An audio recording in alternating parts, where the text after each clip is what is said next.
Hello everyone and welcome to another Woodburn session. This one is actually a special one for me because this is a logo I developed a little while ago for my E-Federation, and I have decided to do a Woodburn with it, and I hope you guys enjoy the video because it took a while, and this was during a live stream, so you will see me kind of talk to the audience watching. And if you guys ever want to see it, this was the live stream that we did on the FWF logo or FWF channel, which is twitch.tv/Fierce Wrestling Fed. I will link it in the description. If you guys are wrestling fans or eFed fans, please swing by and check it out. And today we're going to be continuing to read from Real Haunting Hospitals and Mental Asylums. Taunton State Hospital. In 1854, Massachusetts Taunton State Hospital opened. Commissioned by the government because of overcrowding in the state's existing mental hospitals, the new building was coined the State Lunatic Hospital at Taunton. The hospital was impressively massive, designed to separate patients based on sex and severity of illness. It was built on a hilltop to give patients access to the only real treatment for insanity at the time: fresh air and quiet scenery. Within the first 8 weeks of opening, Taunton received 250 patients. By 1873, more than 500 people lived there.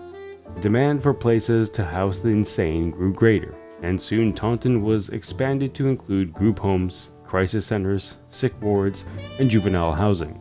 Young delinquents with a history of violent behavior or mental health issues were sent to Taunton by the state.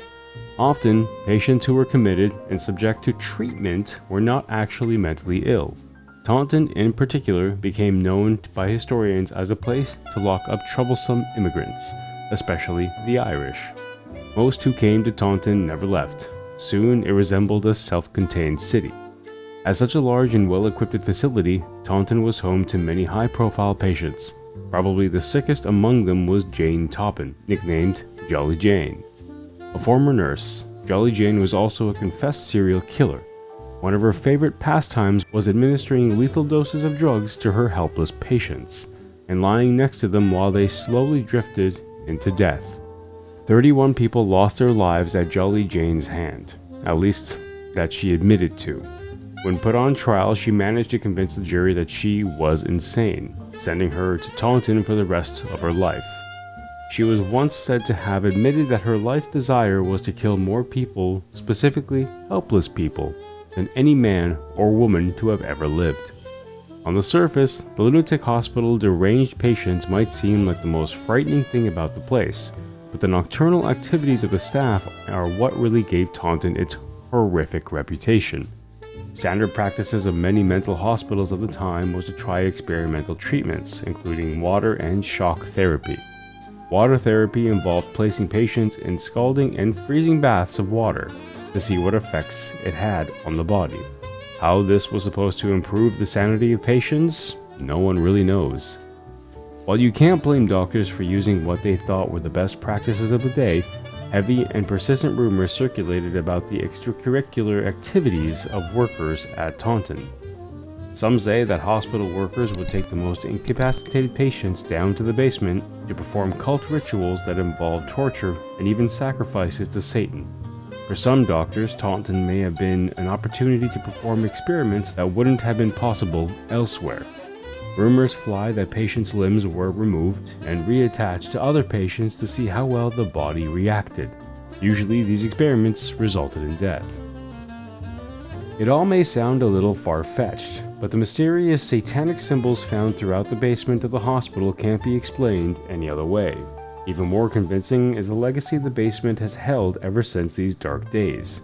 Many staff without knowledge of the basement's dark past reports feeling of discomfort and despair whenever they enter it, as well as unexplained cold spots that seem to follow them throughout the room. Even many hardened criminals, residents of Taunton who were already accustomed to dark rooms and dark cells, refused to enter the basement to do chores, often losing privileges because of it. Whatever punishment they were threatened with were not enough to convince them to spend more than a few minutes in a hellish basement. One staff member couldn't blame them. He only made it to the bottom step of the stairs before he felt forced to stop. He closed his eyes and saw flashes of what they believed were a horrific event that transpired there over the years. He quit his job, left the hospital, and never came back. To this day, he can't bear to explain what he saw.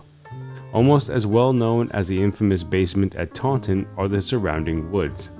Legend has it that many members of the town, not just the hospital staff, performed bizarre cult rituals there. Back in the day, people reported hearing moaning, screaming, and loud bangs coming from the Taunton woods. The really strange thing is that people today still hear them. Some say that sounds are all that remained of the tortured souls that were brutally sacrificed there. Parts of Taunton were still in use until recent years, and one patient in particular had a very frightening experience in the woods. Hoping for freedom, he escaped the main facility and disappeared into the cemetery located in the woods, decided to lay low and hash out a plan to escape the area unseen. The man spent the night in the cemetery. In the dark that night, he felt cold hands touch his shoulder and realized that he had been caught. But when he raised his arm and turned around, he saw no capture. Instead, an almost indiscernible voice whispered in his ear, "Leave." So that's what he did. Breathlessly, he headed back to Taunton Hospital and turned himself in. The basement and woods are the most unsettling parts of Taunton, full of tortured, lost souls. It would seem, however, that the lingering spirits haunt beyond those areas. A large number of patients reported seeing the apparition of a man lurking in their rooms in the main building. Sometimes he appears as no more than a shadow, but somehow manages to crawl across the wall. Other times, he's nearly solid, but looks freakishly tall, as if stretched out. However, there are a few things about his appearance that are always consistent. He's male, always appears in the corner of the room, and no patient has ever been able to see his face. Other strange occurrences in the hospitals are less apparent, though no less unsettling. A large number of staff members working in the Gauss building claim to have seen a man wearing white, wandering the halls of the third floor. Others claiming that the light in their rooms would turn off and on their own, or complain of strange, unexplained noises from vacant areas of the hospital. While the main ward of Taunton State Hospital was shut down in 1975, the hospital remained in use in some capacity until an unexplained fire partially burned it down in 2008. Its long-term use made ghostly sightings a regular problem, frightening residents and workers alike. Despite efforts in Massachusetts to repair and restore the building after the fire, it was demolished in 2009. One would hope this was enough to put some of the tortured souls of Taunton to rest, but then again, the stories coming from the woods and cemetery continue to this day. Because of the length of this video, we are going to read some more, because I have more ghost stories. Old Changi Hospital. Built while death and destruction were rife, war hospitals always seemed to carry the most gruesome histories. Case in point, Old Changi Hospital, originally called the Royal Air Force Hospital.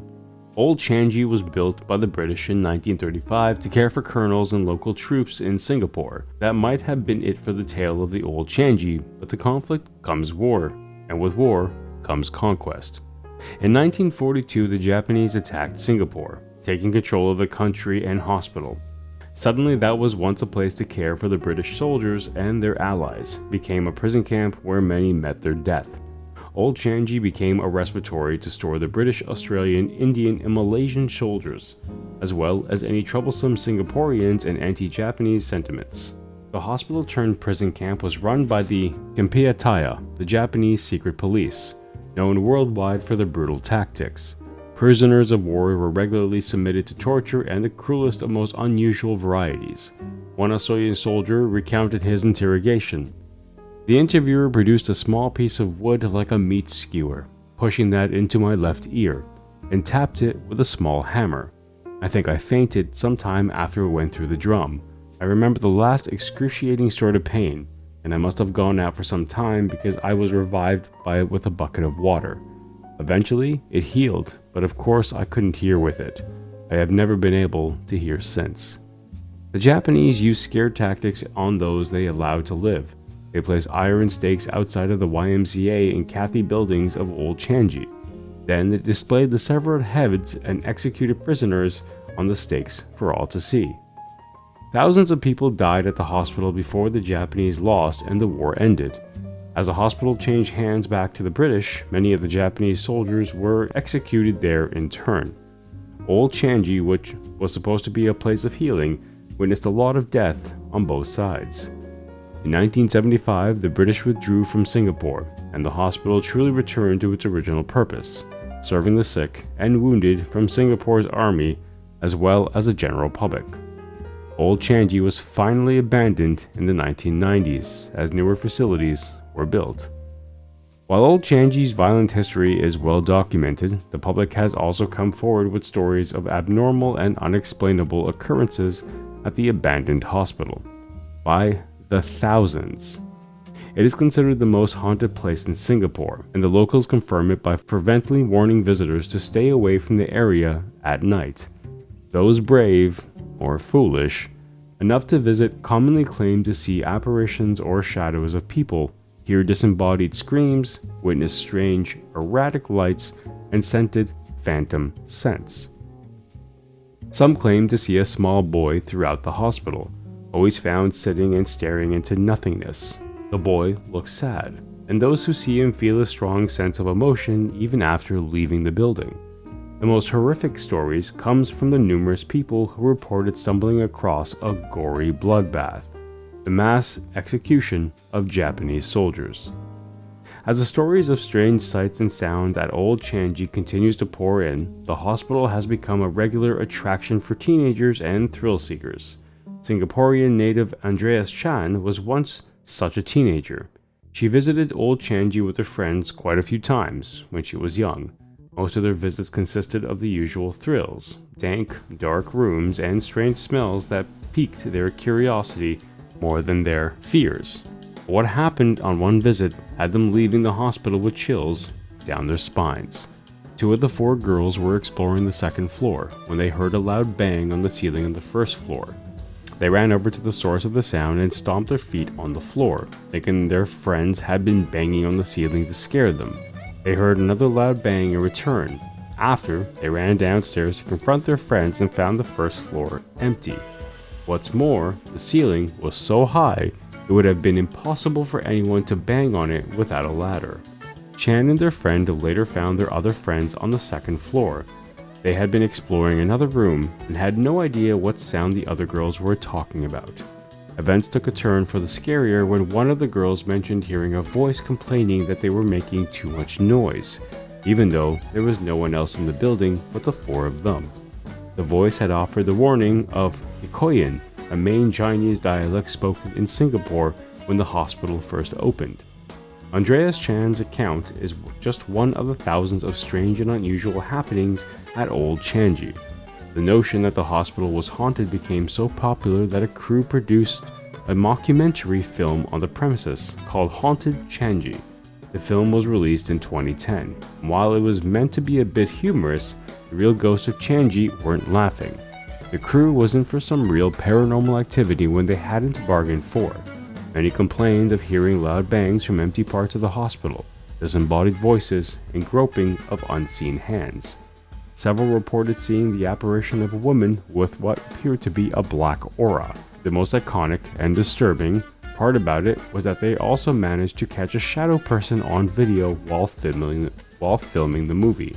They decided to leave the video of the lurking figure in the final cut of the film, lending some unintended credibility to the message of Haunted Changi.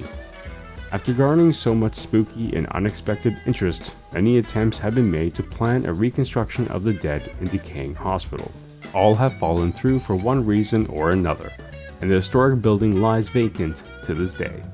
To some, it's a paranormal haven, sure to leave visitors with chills down their spines and sights they can't unsee. For others, the building is a monument of war and perseverance.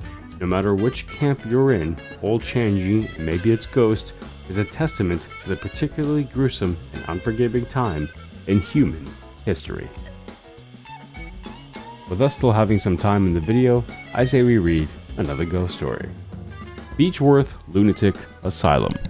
By the late 1860s in Australia, Victoria's only mental institution was bursting at the seams with mentally ill patients. In response, the Mayday Hills Lunatic Asylum was opened to house and treat up to 1,200 patients. Getting admitted was a simple affair, requiring only 2 signatures from friends or relatives who wanted you locked up. getting out was much more difficult. Later renamed the Beechworth Lunatic Asylum, Mayday Hills was open for 128 days and brings with it a history of strange medical practices and care.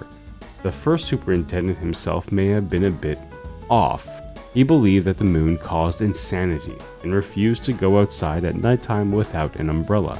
Housing a mixture of 600 men and 600 women, the Beechworth Lunatic Asylum was almost always full, though whether the patients deserved to be there is a different story.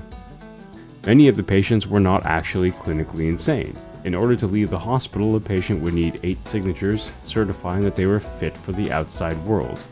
Most of the doctors, nurses, and caretakers at Beechworth viewed their patients as liabilities beyond cure, and lacked the care and compassion of today's caregivers.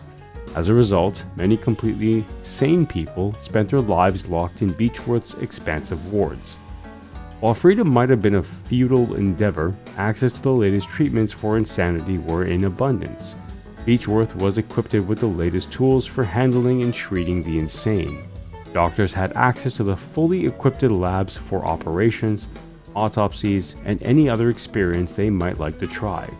The shelves of the lab were said to be filled with jars of body parts from unlucky patients, though after a fire had damaged the ward, the jars were removed. Before the 1950s, psychiatric medication was unavailable, so shackles and straitjackets were often used to help control patients' aggressiveness and unruly behavior. The Gravalia wing of the hospitals were home to electroshock treatment facility, an incredibly routine treatment for the clinically insane. No one would dream of treating a patient with electroshock therapy today. The shocks were strong and often forcing the patient's bodies to contract into unnatural positions, snapping bones, ligaments, and teeth in the process. For good reasons, the Gravalia wing was the part of the hospital that all patients feared most. And stories still circulate about mass treatments where almost everyone in the hospital was shocked in group sessions. If they weren't insane before, they certainly were afterwards. No one seemed to know exactly how many patients died in the Beechworth Lunatic Asylum, though it's estimated to be between 3,000 and 9,000. Most left this world as victims of their illness, wasting away, taking their own lives, or suffering the effects of aggressive treatments. The less troubled and more docile patients died of old age, though a few deaths were a lot more suspicious. An example of this was the death of a nameless Jewish woman, committed to the women's wing of Beechworth. She kept to herself mostly, and didn't cause any trouble as long as she had her cigarettes. People would most often find her sitting in a high-story window, smoking. One day, another patient wanted to have some of her cigarettes. Maybe they asked politely at first. No one could say. But the woman was never one for sharing and wouldn't give any up. One thing led to another, and suddenly the Jewish woman found herself tumbling out the window to her death. No one knows what ultimately became of the other patient, but everyone remembered what happened to the Jewish woman. They left her body laying in the grass for 2 days before moving her. You see, in Jewish tradition, no one is allowed to touch the deceased until a rabbi has seen the body. Since the closest rabbi had to come all the way from Melbourne, the woman's gruesome end was a sight for all to see for more than 48 hours. It's possible the woman didn't appreciate such a steadfast observation of her religious belief. In more recent years, many have reported seeing the eerie outline of a woman lurking where her body fell so many years before. Others claim to have seen a woman's face in the window where she loved to sit and smoke. Escaping from Beechworth was nearly impossible, though that didn't stop people from trying. The most unruly patients were locked in cells, while the others were kept in the grounds by twistedly named ha-ha walls, high trenched walls that no patients could ever hope to climb. Despite these securities, one man disappeared from the compound long ago. The asylum staff and surrounding communities searched desperately to find him. No one wanted a committed lunatic roaming the streets. Eventually they had to give him up as lost. Then, several weeks after the abandoned search, someone found the asylum's pet dog, Max, happily gnawing on a meaty bone. On closer inspection, Max's snack was the remains of a human leg. The asylum staff conducted another search by the gatehouse where the leg was found. A suspicious-looking shadow and horrific smell helped the searchers uncover the patient's body. In a tree, the body had managed to decompose so much that the leg had fallen to the ground for Max to find. No one ever discovered how the patient actually died in the tree, but many since claim to have seen the man's ghost lurking near the asylum's entrance. He never did get out. An active asylum for 128 years, Beechworth was witness to a lot of pain and suffering by patients before it was decommissioned in 1995. Now it has been partially converted into a satellite campus for La Trobe University, a hotel, and a tour facility. However, many parts, including the Gravalio wing, home to the electroshock facility, have been left unused and dilapidated. Since most of the asylum had been transformed and is now full of guests, paranormal sightings are everywhere. Matron Sharp was once a caretaker at the asylum and has been spotted by so many witnesses that she can't be ignored. In life, she was known for her compassionate care for patients, which was uncharacteristic in her time. In death, she seemed to be carrying on her routine. Matron Sharp is most often seen with patients in the Gravalio wing, comforting them before electroshock therapy. Those who spot her often feel calm and comforted despite the overwhelming chill that fills the room. That said, it's probably easier for Matron Sharp to comfort a person who just sees a ghost than a patient who's about to get a shock of his life. The asylum's recreation hall was one of the few places where patients could relax, perform plays and concerts, and attend Sunday Mass. In 1939, it was converted into the cinema for inmates. As one of the few places that regularly brought joy to the lives of prisoners, it makes sense that they would visit the recreation hall in death. What doesn't make any sense is what the most commonly cited specter in the wing is a desperate-looking young girl who approaches people and tries to talk to them. Others have seen the ghost of an elderly man gazing longingly out the window in the bell tower. Clearly, Beechworth's history holds a lot more than meets the eye, as some of the former inmates are trying to communicate. Even more disturbing is that despite the fact that the asylum was only for adults, numerous workers at Beechworth have heard the distinct sounds of children laughing throughout the hospital, but were never able to track down where the voices were coming from. Others claim to have felt someone pulling in their clothes and poking them in the ribs in the Bijou Theater. What secrets does this asylum hold that children would choose to linger in such a place? Or maybe they can't leave. Tours of the hospital never fail to spook someone. Guests often describe seeing a serious-looking man following them through the halls. Behind the man, two other strange figures follow, joking and laughing. Some say the serious man is a former doctor. That makes sense with the stern attitude. It could be one of the therapists pondering the next experimental treatment on his way to the laboratory. But the identities of the laughing men following him remain a mystery. Guests of the hotel also frequently report hearing footsteps in the hallway that belong to no one. And tapping on the old glass walls, Beechworth is a haunting ground for doctors, patients, and workers alike. Not spooked enough? The Beechworth Ghost Tour is the most popular in mainland Australia. Go and see for yourself. For all of these that we've read today, I will link them in the description to get more details on these locations. Let me know in chat which you thought was the creepiest out of all of those. And like I said, what you witnessed here with the wood burning is a logo for my E-Federation that I run, and I hope you guys can join us at some point in time there as well at twitch.tv/Fierce Wrestling Fed. Thank you again for watching. I hope you guys enjoyed. If you have any recommendations for any wood burns you would like to see, let me know in the comments below. And I will be starting my horror element one very soon, and I hope to see you guys then. Thank you for watching, and from me to you, make sure to heal. Please heal.